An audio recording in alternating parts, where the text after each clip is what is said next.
Welcome back to Community Crossfire. I'm Councilwoman Zanthia Oliver, I represent the 3rd District.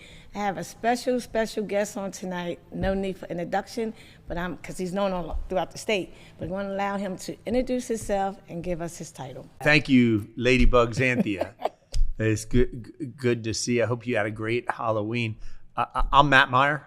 I'm currently the county executive in my 2nd term running Delaware's largest local government. I'm currently the Democratic nominee for governor. So among everything that we say today, the most important thing is get out and vote. We're open 7 a.m. to 7 p.m. on Sunday, November 3rd for early voting. And then, of course, if you haven't voted yet, don't go back if you've already voted. But if you have not voted on Tuesday, November 5th, polls will be open as they always are on election day. Please come out and vote. And when you vote for Matt Meyer for governor and Kyle Evans Gay for lieutenant governor. Democrats, we're not looking back. We're looking forward into the future. Thank you. So is your title governor-elect now? My title is not governor-elect. I'm the Democratic nominee for governor. The people choose the governor-elect. They will choose that during early voting. And on Tuesday night, November 5th, this coming Tuesday night, we'll find out who the governor-elect is. Well, we know it's going to be you. I wrote down a couple of questions. I don't know why I keep thinking you're the governor. I want to say governor, but you know what I mean, governor. Can you tell us a little bit about your background and why you're running? Well, I'm a Delaware kid. I grew up in North Wilmington off Shipley Road and then Wilmington on the west side. Went to Harlan for elementary school. Eventually to Friends. I graduated from Friends for high school, went off to college and law school. Had an opportunity to live in Kenya. I moved to East Africa, to Kenya, and then ended up in Iraq. I was embedded with the U.S. Army. I spent 1 year as a U.S. diplomat. I wasn't in the Army, but I was embedded with the Army for 1 year during Operation Iraqi Freedom during the war 14 years ago. What made you go overseas like that? Was it? I felt like, I really believe that if our country goes to war, we all should go to war. Really? I don't think it's right that only certain people, maybe they're looking to get the GI Bill and go to college or looking for something to do, and then they go off and end up losing their life. And other people who don't need that end up not fighting the war. I think when we, as a country, as a community, any battle we fight, we need to fight it together. So I felt like I wanted to go and do my part. So that was all volunteer? It was a job. Right? Okay, it was a job. But yeah, I wasn't drafted or anything. I applied to go. I then came home. And I found my passion not in politics, not in business, not as a lawyer, but actually as a teacher, teaching 6th and 7th grade math at a school called Prestige Academy on the east side of Wilmington. It was a really nice school. It was a beautiful school. Jack Perry, Lee Strawbridge, Eric Mosley, Dana Davidson, Charles Duncan, incredible. Emily Marcel, I could go on. Lance Lowe, I forgot my colleagues, incredible people doing incredible work. I think that basic vision of a rigorous, like uniformed, disciplined school that delivers the highest quality math, science, literacy education to our kids in middle school, I think it's still needed. But I love teaching. I felt like our kids and the families were not being treated right by leaders. I saw too many politicians come and say this and that, and we weren't getting results. So I did something I never thought I'd do. And as I ran for office, you know, Councilwoman Oliver, how challenging that is. Yes. And I stood up and ran against then someone who had 12 years experience in the job. Nobody had heard of me. But we ran a hard campaign, put our heads down, communicated to people. And 8 years ago, I had the good grace of being elected county executive for Newcastle County. You've done a great job as Newcastle County exec. A lot of people talk about you, and I have a lot of friends that live in Newcastle, and I have quite a few friends that work under your leadership, and they said it's been a pleasure to work on. It hasn't been toxic and any. I hear all good things of some of your people who work for you, the ones that I know that work in Newcastle County. I appreciate it. It's really important to me. We put together diverse teams. I think too often when someone gets elected to office, they just put in place people that look like them and think like them. It's really important to me. We bring people together from all different corners of our community. We're going to do that at the state level. That produces policies that deliver for everyone. And it's also really important that everybody who works with us at the county, every county employee gets treated with respect and treats others with respect. That's not just lip service, not just something I say. I actually, there are about 2,150 county employees. Did you know every single employee on their first day comes to my office? No. And I talk to them directly. And I tell them directly that this is an inclusive workplace. It's a diverse workplace. And we serve the residents of the county. I'm not the boss. The boss, your boss, is me, and my boss is the people of the county. So the people of the county. So you've met everyone your employees at work have met anybody you. that's coming in the last 8 years, right. not just met, they come to my office and we talk and we talk about our concerns. And one thing I tell them is if you ever see anything in working for the county where you see racism, sexism, anybody not treated right, if you think we're wasting money, if you think we're doing something wrong to the taxpayers, you tell me directly. I want to know directly. You can tell your boss, you can tell other people if you want, but definitely please come and talk to me directly, and employees do. And that helps me to lead the county forward. I don't know with the logistics if every new state has close to 20,000 employees. I'm not sure if every employee can come to my office, but we're going to figure something out to have the same. There's got to be a culture, first a culture of inclusivity, of new ideas, and that you're going to, if you treat the people right, if you put in your time for the people of the county, for the people of the state, we're going to treat you right. That's the first time I've ever heard of an employee, because a lot of people take offices and you don't even see them. They just walk through the building, get on the elevator, see, people know who you are and say hi. I've heard people say, I never even talked to him. I never even met the guy. I never even met the. So that's really interesting. And now that you mentioned that, you are the first, to my understanding, county exec that has appointed minorities to leadership. Could you say a little bit, speak on that a little bit?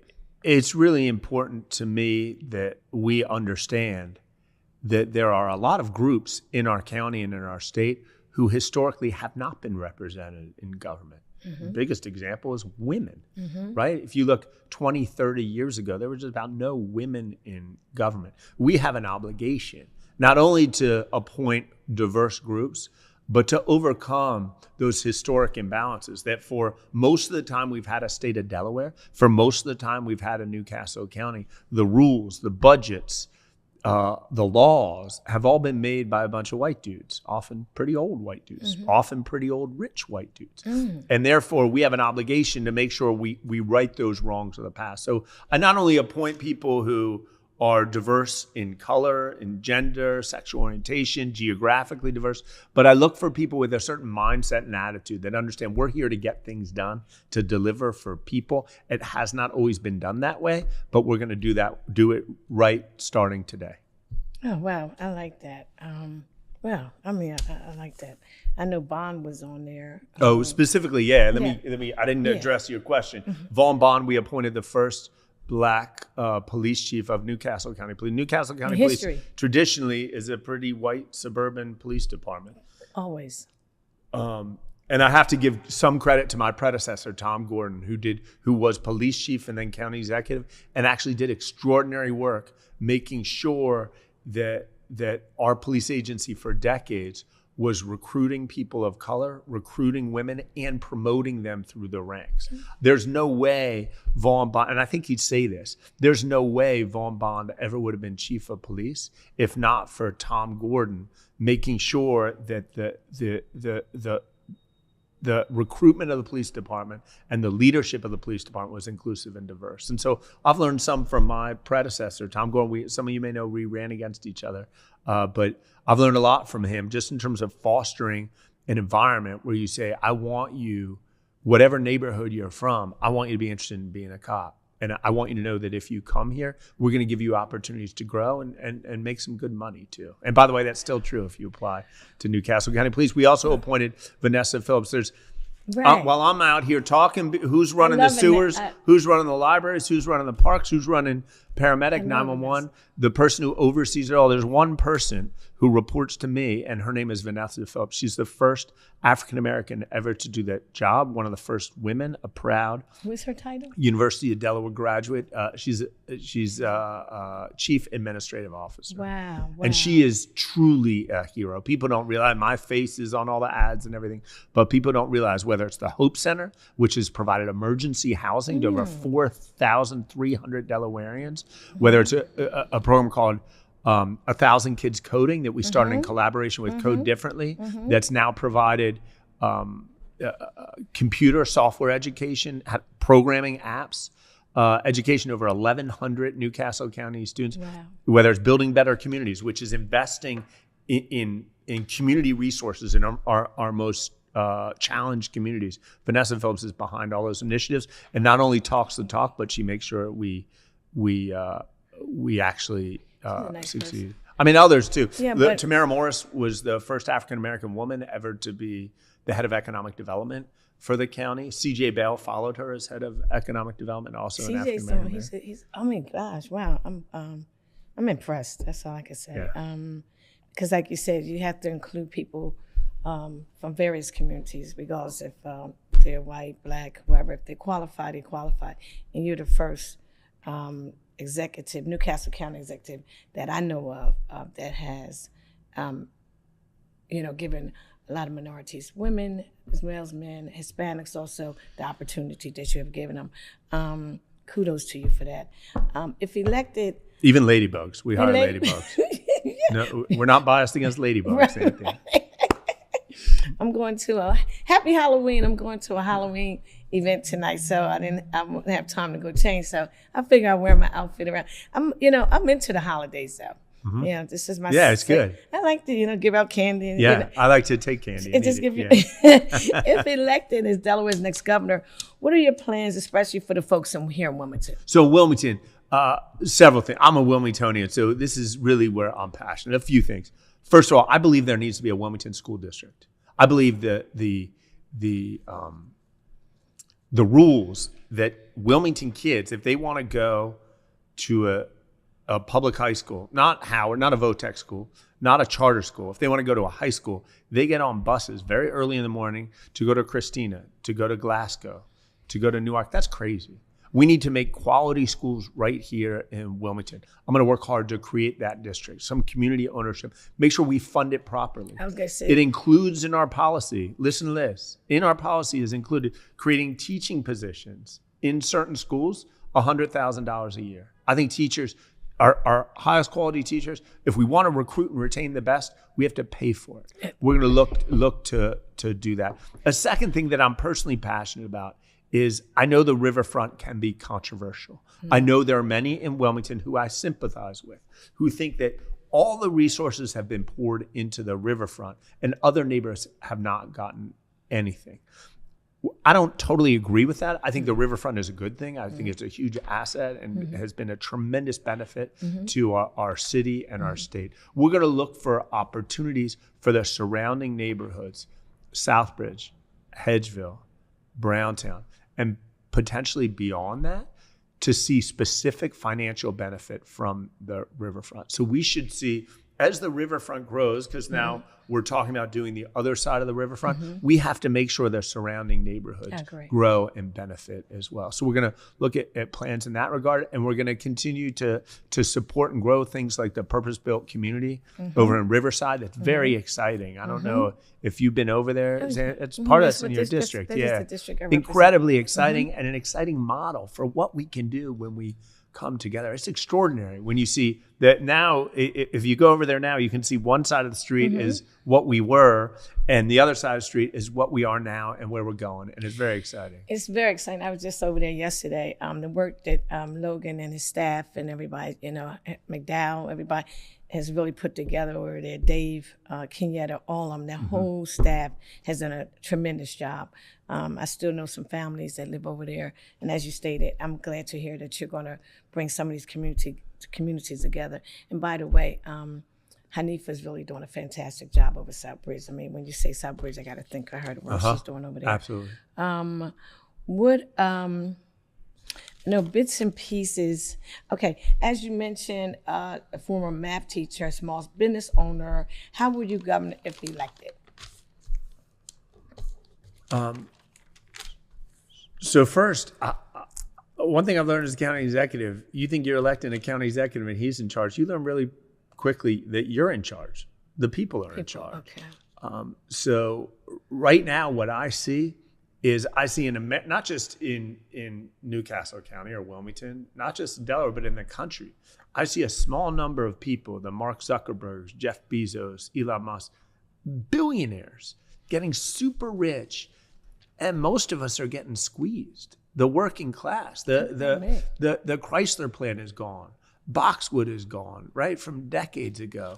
And the idea that you can go work hard, get a good union job, get your health care paid for, make a decent living, and pay for your family, buy a house, and after you work a little hard, maybe buy a second house or a bigger house. It's becoming harder and harder. People are being squeezed. So we're going to look hard at how do we address those issues, particularly with respect to housing and healthcare. Can we do anything to reduce the tremendous burden of rent on people? There was a guy that ran for mayor in New York who'd always say, the rent is too damn high. And we back then in Delaware would laugh at it because the rent wasn't that bad here. But now in Delaware, we're seeing in Wilmington, the rent is too damn high. It's hard to get anything now for under $1,500, $1,600 bucks. It's crazy. And when you look at salaries, wages, they're just not keeping pace because you got these multi-billionaires who are taking all the profit. So we got to work hard to make sure we're doing everything we can to make a community that's making stuff, that's actually building stuff,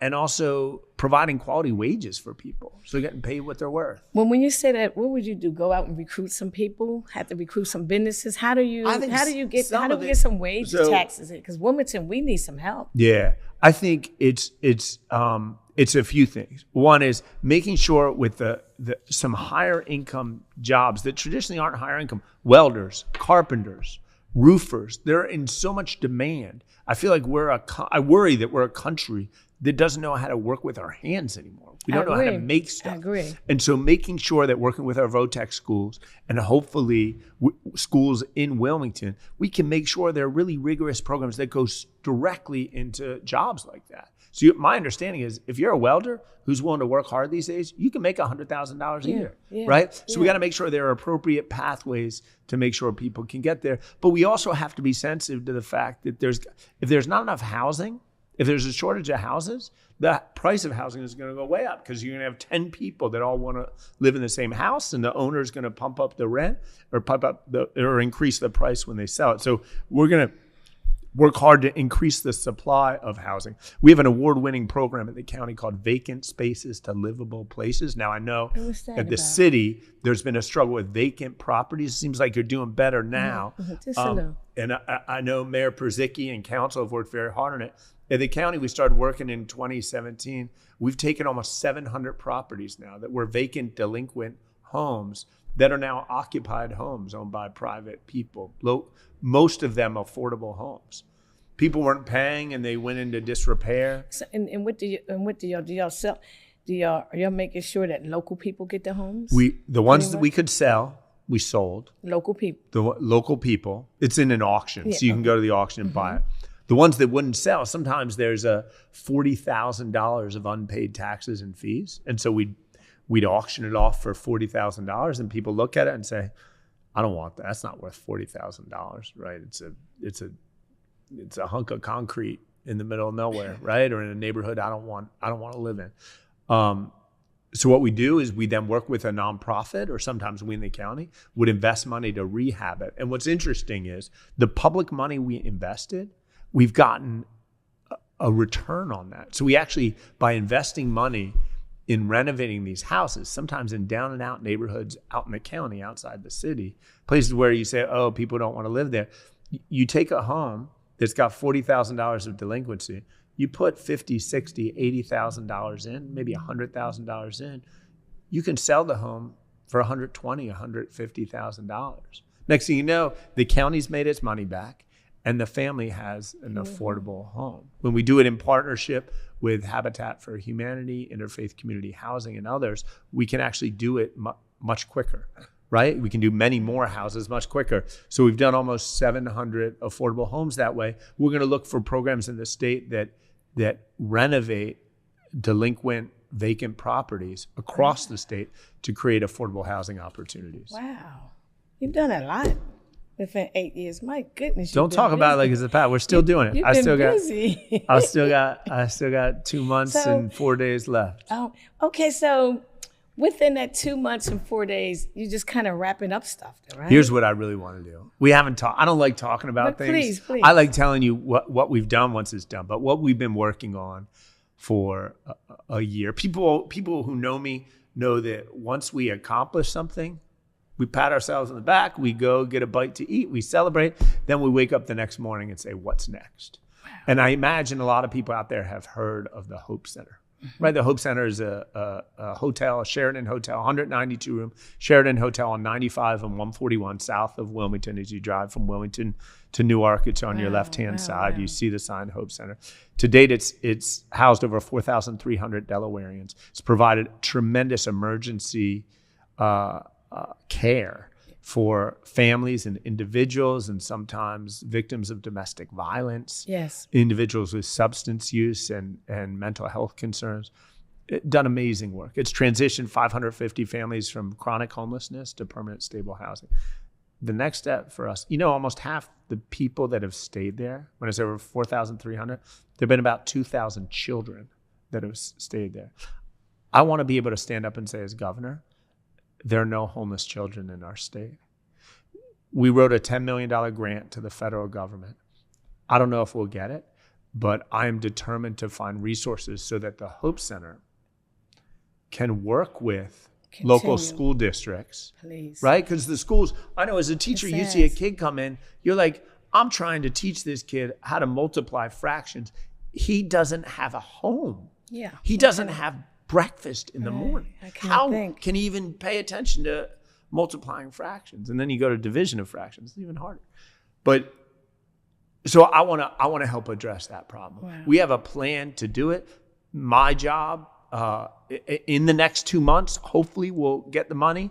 If we don't in the next 2 months, I'm determined as your governor and as a Delawarean who believes in every corner and every community and every family in this state, we're going to work like crazy to make sure we can stand up and say we are the first community in the country that can say we have eradicated functional child homeless. Any child who's homeless has a way of getting a home. We need to take care of each other, Zanthia. You know that. I know that's how you work as well.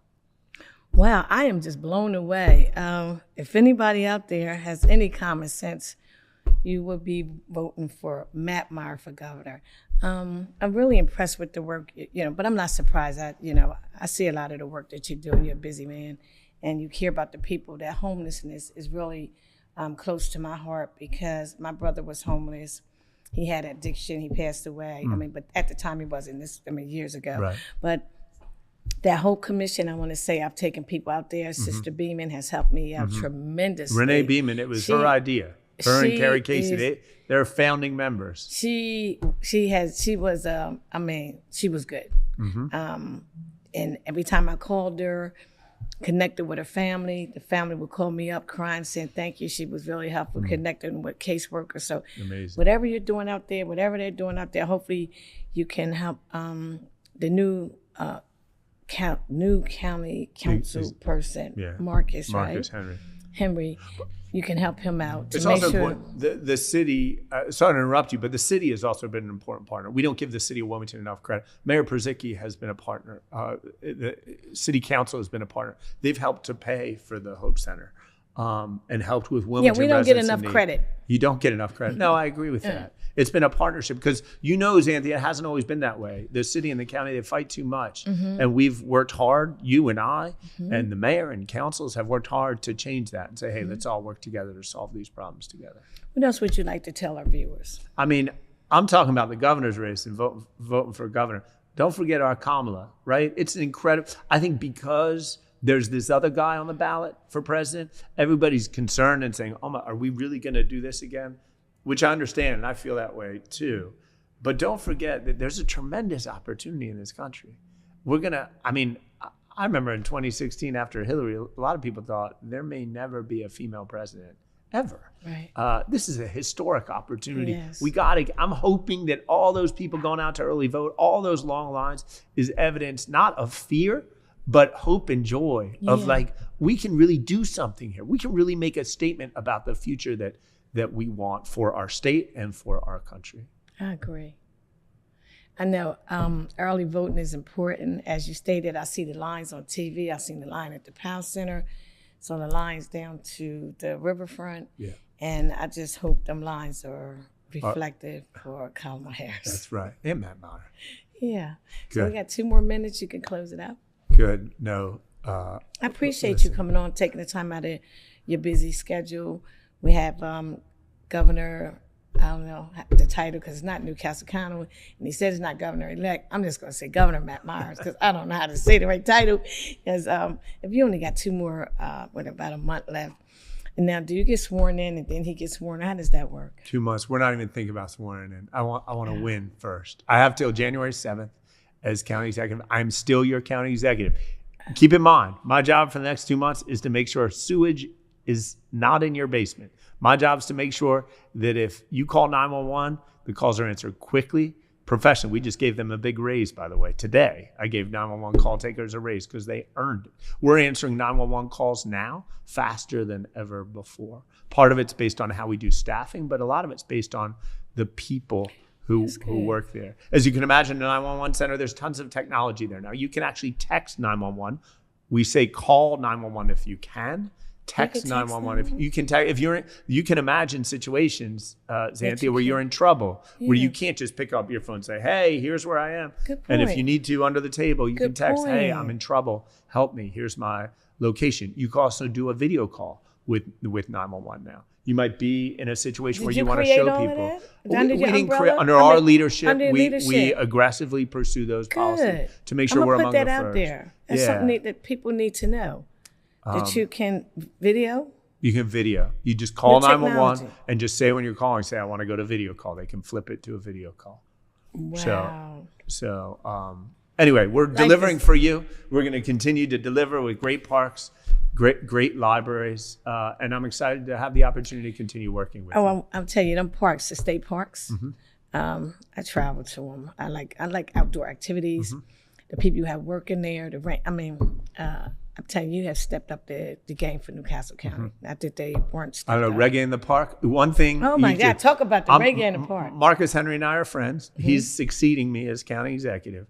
Please just tell Mark, we created reggae in the park 2 years ago with Suyen and Mega Chin. And just a group of Jamaicans that came to me and said, let's do this. I said, sure, let's do it. Next thing you know, we got 10,000 people. We have global Grammy-winning artists there. You were there, right? Yeah. We got to make sure Marcus continues it. Yes. We got to make sure he continues it. When I tell you I couldn't find a place to park, from the first year was still, but then when you talked about this, I was like, what in the world? They were everywhere. Yeah. People enjoying themselves, no trouble afterwards. I was exhausted. I was hoarse, and I'm just wet. It was incredible. It was fun. It's amazing to go to a Delaware park and you feel like you're in Jamaica. You feel like you're in the Caribbean. Yeah.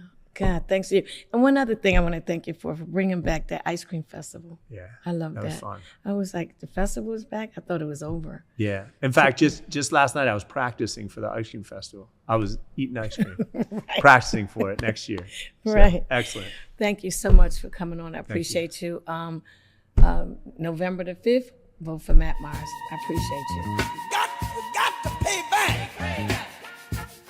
Revenge.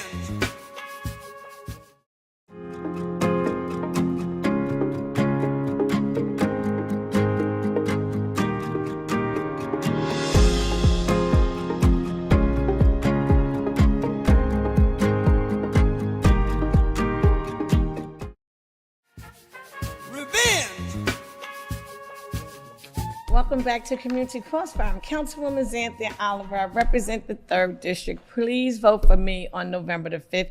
But tonight I have another special guest who needs no introduction. She's known throughout the state. I'm going to allow her to introduce herself and give us her title.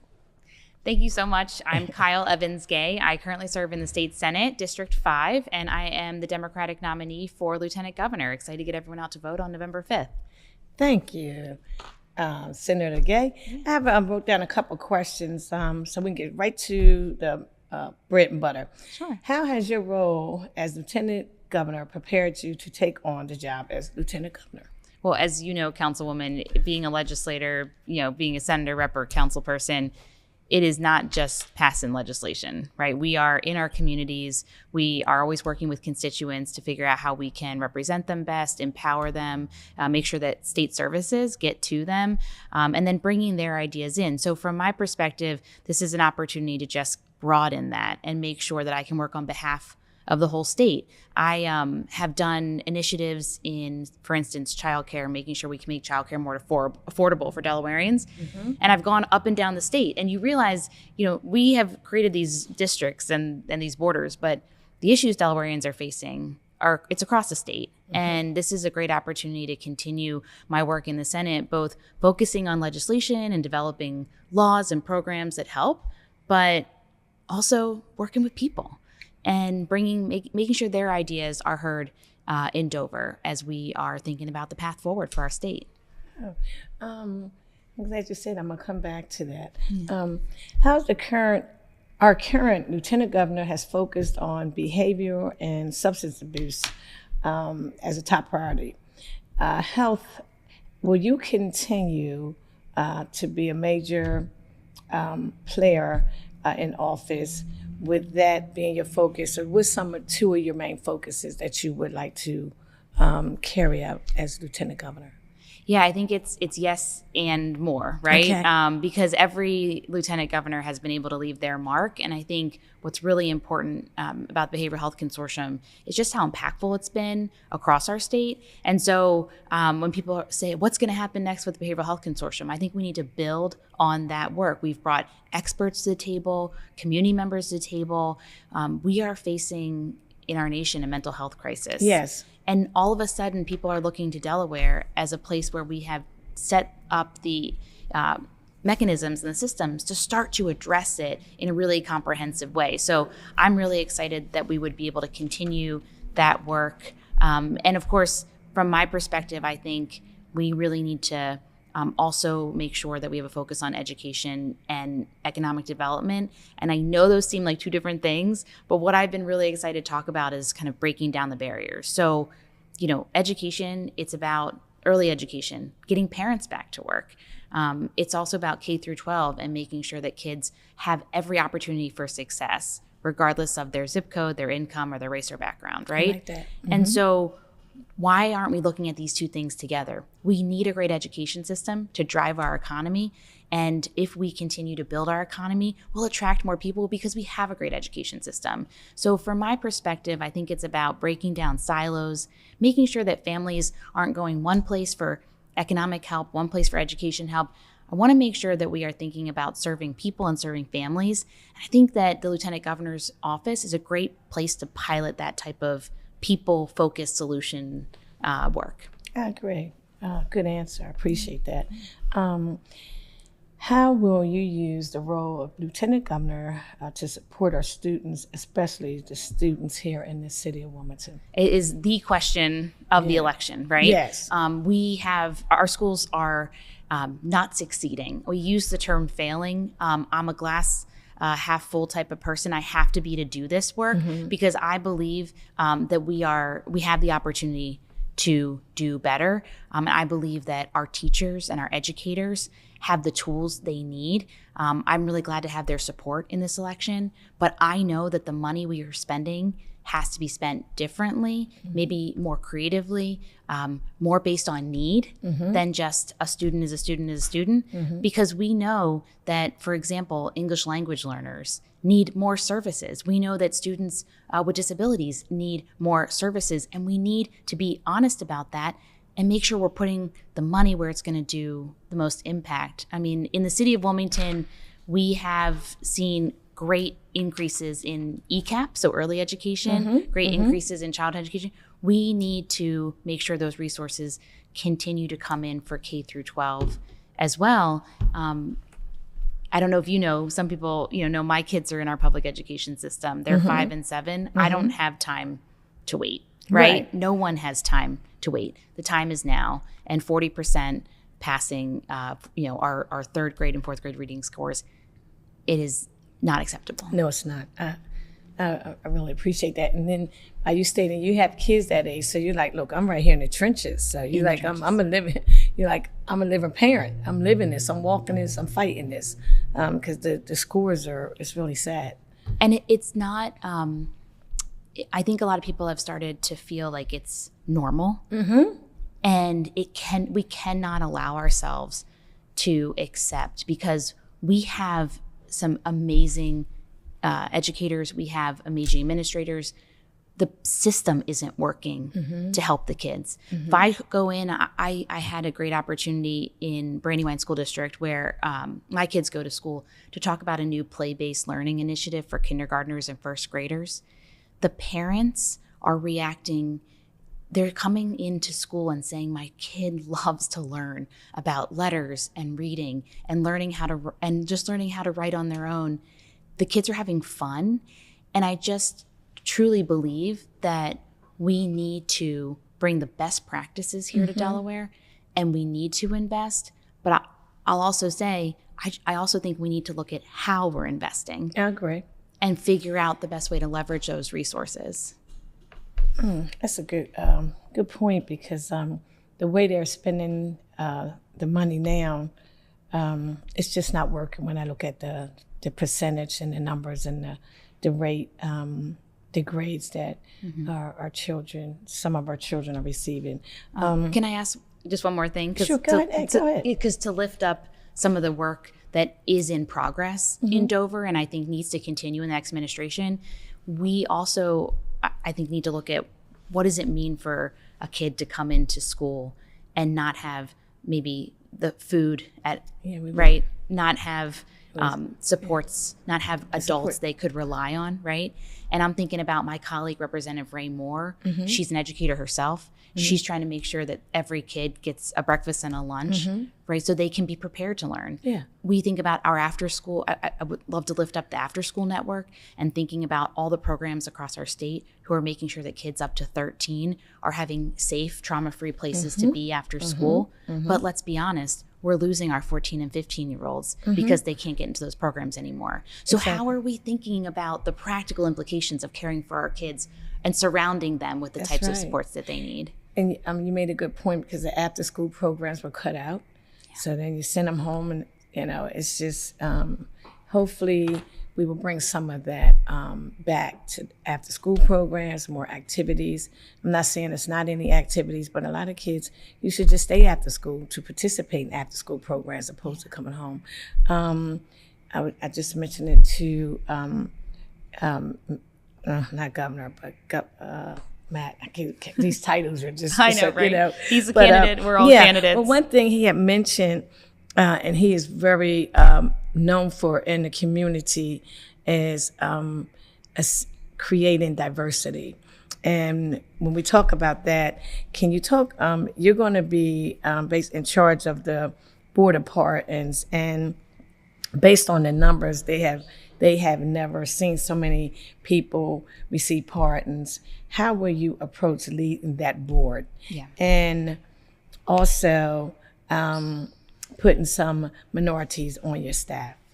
Absolutely. The two are intertwined, because I think what we have talked about in other areas is making sure that the staff represents Delaware. And for a long time, that's been like, oh, do you have someone from every county, right? But we're talking about the lived experiences of people across our state. I bring my unique lived experience to the role, but my view alone is not going to be able to reach into communities to build that same trust. And so what I want to do is make sure that whether it's languages and being able to speak to Delawareans in the language that they're speaking at home and make our best effort to do that, or whether it's building economic and social economic diversity, and then racial diversity in the office. And I think that is part of building a leadership team that is authentic to the work. And so, that is both within the office and then the Board of Pardons as well. I think on the Board of Pardons side, I've often shared with folks that I started my career as an attorney in criminal law. Okay. And I have practiced in all of the courts, in this state. I worked for the Superior Court for a while as well. And so having someone that understands the entire cycle of our criminal justice system, not just the question of the second chance that is being requested, but how do we get to this point? I often will share that when I started, when I was at the DOJ for a while, we looked at old cases from like the 1990s and understanding some of the inherent prejudices, some of the misguided mechanisms to provide, evidence, like an eyewitness identification at 7:00 at night from, a block away, right? And so when you think about where we've come and then what is being asked, I think it brings an entirely new perspective to understanding what that second chance means. It means interrogating everything that's happened before that point. But I also think it means if you are able to give that second chance to a person, it means that it's a real second chance, that it's not just here you go, here's your freedom, because we need to, again, wrap ourselves around those who are reentering to make sure that they are able to be successful with that next step in their lives. Now, let me ask you, you said when you worked up Superior Court, was just Smalls or Oliver and them up there then? I mean, did you work? Yeah, so and I'm just wondering. So I practiced before Chief Judge Smalls in CCP at one point. And then when I was at the Superior Court, I didn't work directly for Judge Oliver, but he was down the hall. And then he, later when I entered civil practice, he became my next door neighbor when he retired from the bench. So we shared a hallway. And it's looking at the experiences and what I've learned from really, legends in the field. But I hope Judge Oliver's not working, because I would never want him to hear me say anything nice about him, that he's a legend. But when you work with individuals who impact, I've had quite a privileged opportunity to work with people in the judiciary who are bringing, I think, a passion to their work, an understanding to their work, and a community connection to their work. Let me ask you, what would you say two major bills that you were happy to have introduced or be a part of? And one thing I have to, first of all, I want to tell everybody today is Halloween, so I'm dressed up. You see me looking great. Yeah, I'm going out trick or treating. So I want people to look at me like, what is going on with her? It's going to be Sunday, So I was wondering. So if you could just tell me, I was going to say, down in the Senate, it seems like y'all all one big family. It seems like y'all get along well, y'all pass bills, y'all, go in caucuses, y'all have conversations. I want to give kudos to Senator Brown for helping out two individuals I sent over to the Hope Commission, and they're currently working thanks to his staff. And I sent one lady up to the Hope of St. Francis. That's and great. I was supposed to email him, I didn't, but I had to do that. But I just, since we're talking about the reentry, it just hit me about how it just hit me. But tell me about two bills that you were part of in Dover that you're really proud of. Absolutely. I'll just pick one in the reentry space because since we're having that conversation, really was proud to introduce with Representative Carrie Evelyn Harris a bill that would have eliminated permanent bans on voting for those who are reentering. This is work that builds on what Senator Margaret Rose Henry was able to do. But the fact of the matter is that there is unenforceable and, quite frankly, ugly language in our Constitution about voting and who can vote. But now felons are allowed to vote, correct? Some are, and the language in our Constitution is confusing about probation and parole. And so what you find is a lot of people don't register to vote because they're concerned that they're going to break the law. And what we want to make sure is we understand that when we are giving an economic opportunity for those who are reentering, we also want to make sure that they are part of our democracy, because it's not until we lift up those voices of all that are we going to be truly representative. So I'm really proud of Representative Carrie Evelyn Harris and my bill, SB 180. We're doing a 180 on voting rights. It did not pass. It's a constitutional amendment. It needs more support. And so that's a work in progress. Okay. But I'm really that's work in progress. proud that we are able to get that to be a topic of discussion and to be able to partner with those who are in that space. I'll also say, I'm trying to think about we've had, so many different bills. Yeah. And I would just love to touch on reproductive justice. From my perspective, working with Representative Minor Brown, who's the House Majority Leader on HB 110, that's a bill that makes sure that the entire spectrum of reproductive health is covered by private insurance, state insurance, and Medicaid. And that's really important because we say in our law that women have their rights, but too often, if you cannot pay for that medical help, then you effectively can't access that medical service. That's true. And so from this perspective, we made sure that insurance will cover the full spectrum of health. And that's great because we want to make sure women have prenatal care. We want to make sure that they have access to abortion if needed. And we want to make sure that people have, postnatal care and maternal mental health care as well. It's treating women with respect, making sure they can decide which healthcare they need, and that they are not left out of the system if they can't afford to pay. I like that. I remember reading about that, and I even called Representative Brown and gave her kudos, because now we have someone on the ballot who wants to take all that away, and that's just so unfair. What is one thing that you would like to say to the voters? Well, it's been a long campaign season, and some days you feel like you have said it all. But one of the things, and I was sharing this earlier this week with someone, is just I want them to know my heart. And that is hard to do when you're always just having these big public conversations. But when I think about what's possible here in Delaware, my focus really is on being a new generation of leader, being people focused and problem solving. I think a lot of times we talk about what we believe, but we don't always talk about how we're going to get it done. And my focus has always been, how can we build coalitions? How can we have important conversations, but not conversations that last for 8, 12 years, right? Exactly. How can we have the conversations Right. and try and get something started? Right. Like I said earlier, my kids are 5 and 7. I don't have time to wait. Yeah. So many Delawareans don't have time to wait. Our retirees, I feel sorry for some of them. and the respect that they deserve, they need solutions today. Families need solutions today. And I just want voters to know that when I'm sitting in, the big, beautiful building at Legislative Hall, I'm thinking about what our collective experience is and thinking about how we can make that better. Wow, good for you. I appreciate it.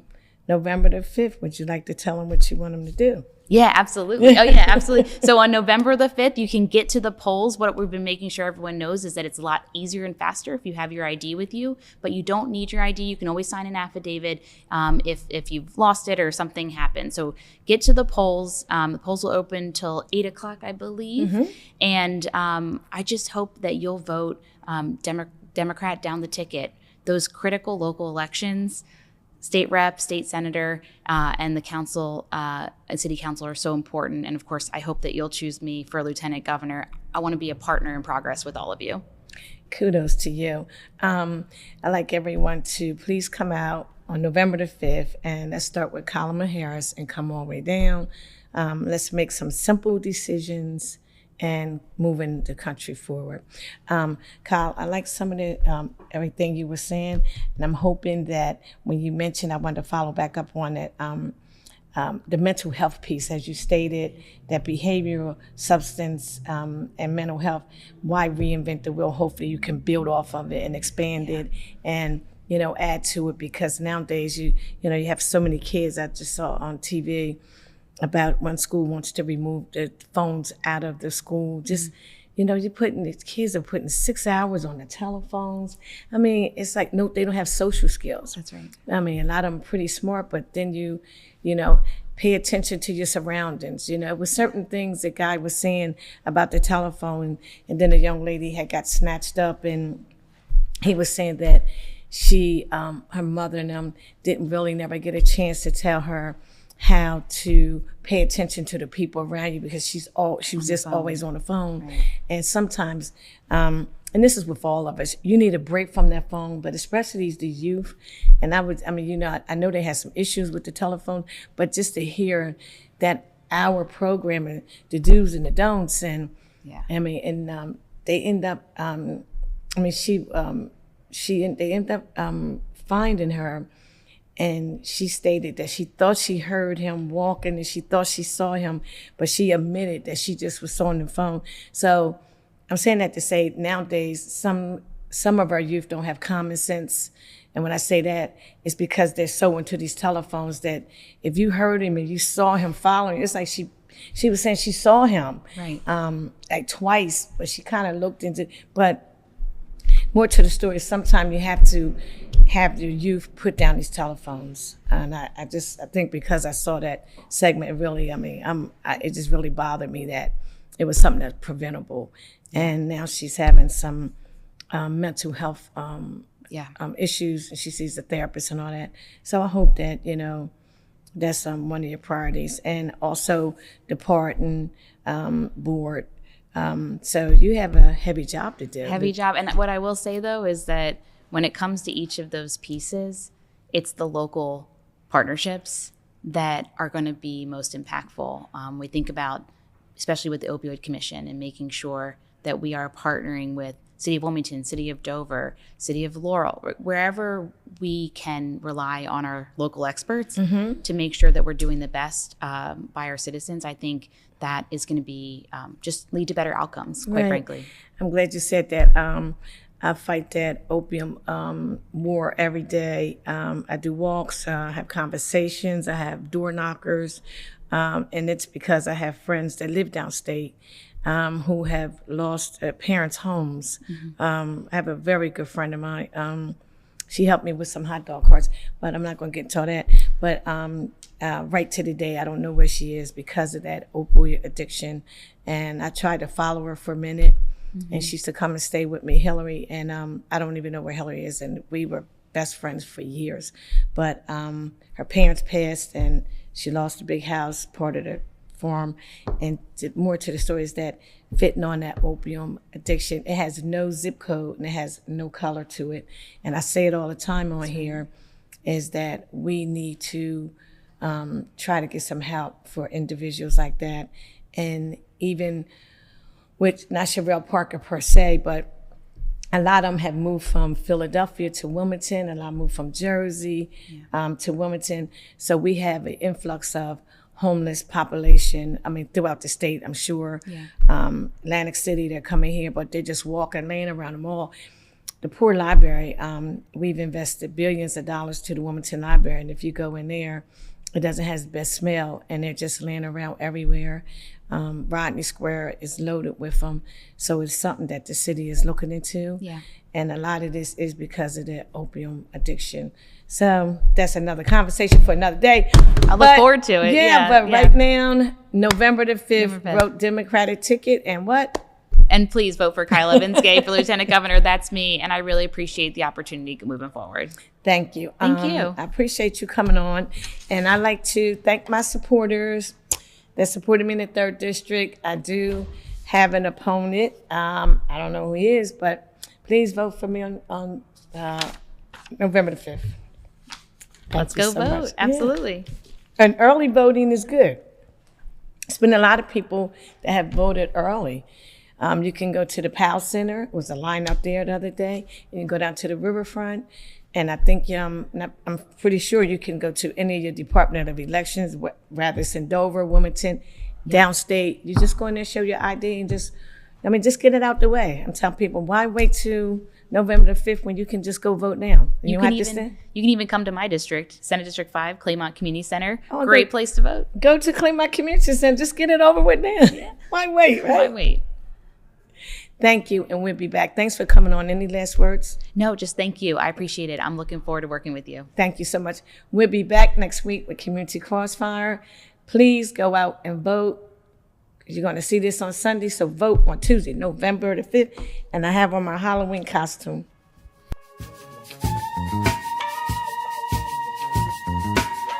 I'm mad. some get back.